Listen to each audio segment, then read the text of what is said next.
r/legal advice. Fantastic Impress 995 says, my ex-husband is telling me the title company is requiring me to sign a paper called quitclaim and give him the deed to our house. I'm still on mortgage. He did not give money to buy it out nor a finance yet. Do I have to sign? The decree was signed in December. He had a retirement of 200k ish and the house was little more than 500k with a 140k ish loan left. The decree says he has to buy me out of the house because he wants to keep the house. He has to give me all his retirement, but that didn't happen yet. It says addition to the retirement, he has to pay me 60k cash in 180 days for him to get a house, and if not, we are selling the house to split evenly. Right before 180 days came up, all of a sudden a title company said we were closing the house and requested me to sign a paper called quitclaim to give him a deed. Although I don't live in the house anymore and he is the one paying loan now, I'm still on the deed and mortgage. I asked the lady from the title company why I had to sign if he didn't refinance, didn't give me money and my name is still on the mortgage. She said for him to refinance, I had to give him the deed first. I asked her if I give him the deed and if he could not refinance, I'm still responsible for paying but without ownership. She said that correctly. I told her I can't sign. I called mortgage company and asked the same question. The guy who answered said to not sign. Because if I sign the quitclaim and give him the ownership, he owns the house, but the mortgage is on both of us. To be honest, I didn't feel he could refinance given the rate and his income now. I texted him asking if he is refinancing removing my name. He said he is removing my name and doing a thing called assuming mortgage, and he said his loan is approved. He sent me a piece of paper with his name and 60k agreement saying home equity line of credit application. The home equity line of credit is not from the mortgage company we have for the house, it's from a different company I never heard of. This is not the mortgage assumption approval paper at all. This was just his name and company name, didn't say whether he was approved or not. If I understand correctly, looks like he is telling this new company that the house is his and trying to get cash with home equity loan to pay me. He said if I don't give him the deed he won't pay me the money that the divorce decree says he has to. He kept texting me and threatening me to take me to court to make me sign the quitclaim. His lawyer texted my former divorce lawyer saying I didn't comply refinance process and giving my ex a difficult time. I told my ex we have to sell the house cause it's already 180 days, but he said he doesn't want to.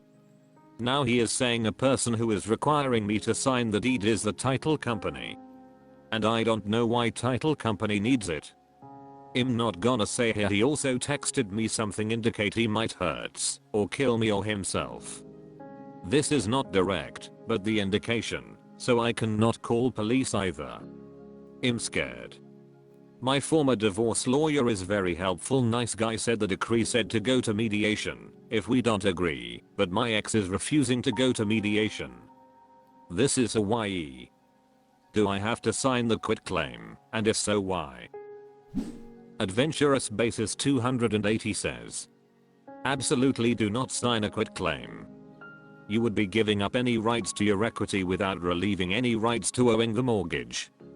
You should only have to sign during the final signing of the refinance.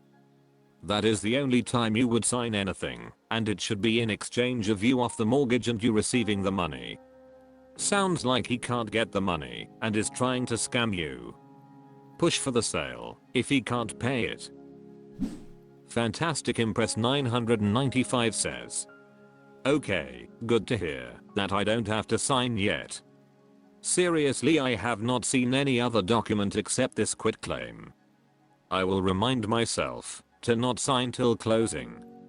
It's funny you saying he is trying to scam me because he texted me saying I'm not trying to deceive you. Why are you unwilling to move forward? I'm just tired of repeatedly receiving texts him telling me I'm the one doing bad and making delay and not complying to close. Thank you so much for your input. Agent Jesus says, he is trying to emotionally wear you down and force you into agreeing to terms that are actively against your best interest. Stay the hell away and communicate through lawyers if you don't have kids and need to actively co-parent. Blackster Blues says, do not sign anything. Get a lawyer ASAP. Fantastic Impress 995 says, thank you. I talked my former lawyer if I need to re-retain, and I feel bad for him to get advice for free. He is nice guy and good lawyer as well. He was just trying to save my money to recommend mediation. I think at this point I would like to re-retain him. Thank you so much. Plebsabana says, this feels like a complex enough issue with enough money on the line that you'd be better off paying that lawyer again. Mr. Stumpy says, 3 things. 1. Do not take legal advice from the opposing party. 2. Get a new divorce lawyer today and direct your soon-to-be ex-husband to direct all communications to / through them. 3. Backup, screenshot / download / etc. the text or texts from your SDBX where he's vaguely mentioning hurting / killing you, then proceed directly to your local police precinct. Your ex is in the middle of digging himself a large hole at the moment by threatening you.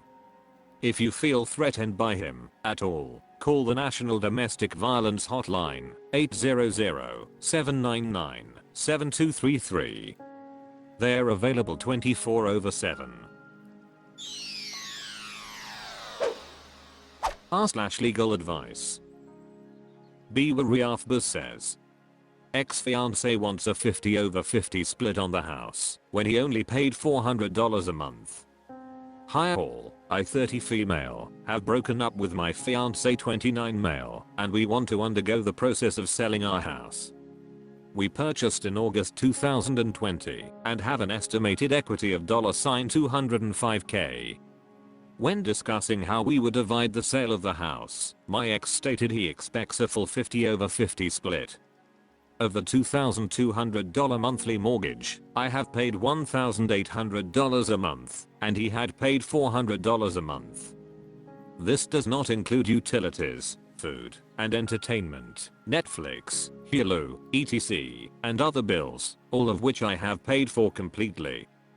Aside from the infrequent groceries that he'd pick up every other month or so, and even then he'd sometimes use my card to pay for the groceries.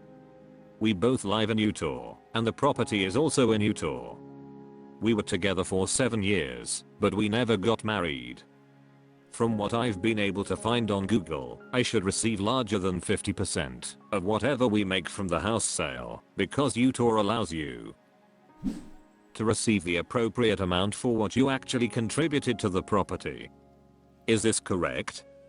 And if I'm entitled to a larger percentage of the payout, does that apply to the equity too? Or am I only entitled to the mortgage amount paid, and then the equity gained has to be split 50/50?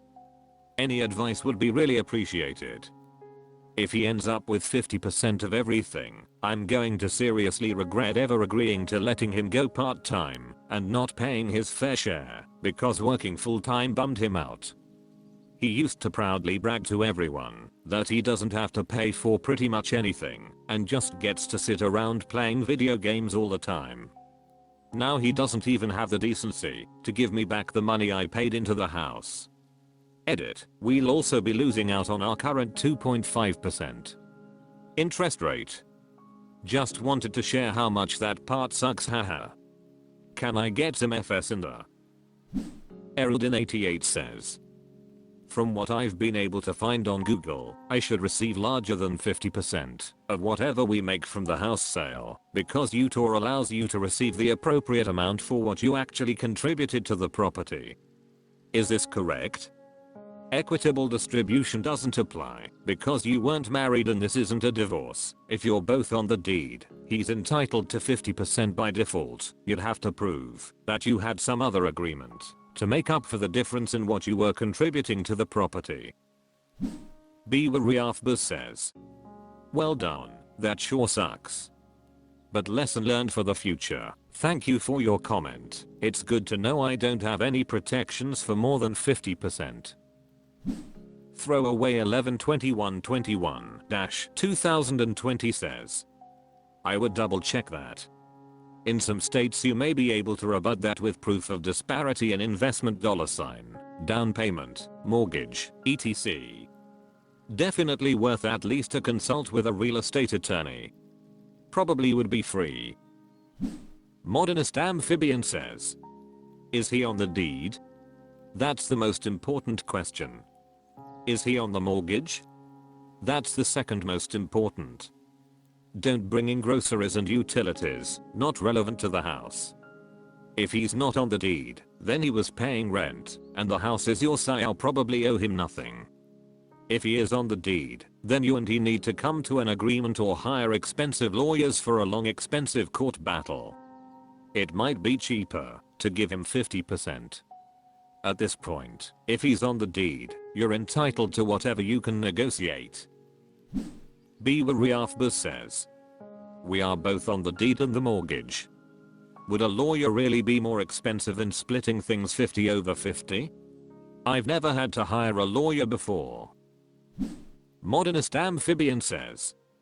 Would a lawyer really be more expensive in splitting things 50/50? I've never had to hire a lawyer before. How much equity is in the house? Tornamoon says. For everyone else reading, this is why you don't buy a house with someone you're not married to. OK Judgment 6821 says. Probably 50/50, but you likely have grounds to recover the excess amount you paid on the mortgage. That split probably won't apply to the equity appreciation on a percentage basis, but at least you can get yourselves on equal grounds before you chop up the profits 50/50. I would get with a lawyer in your jurisdiction.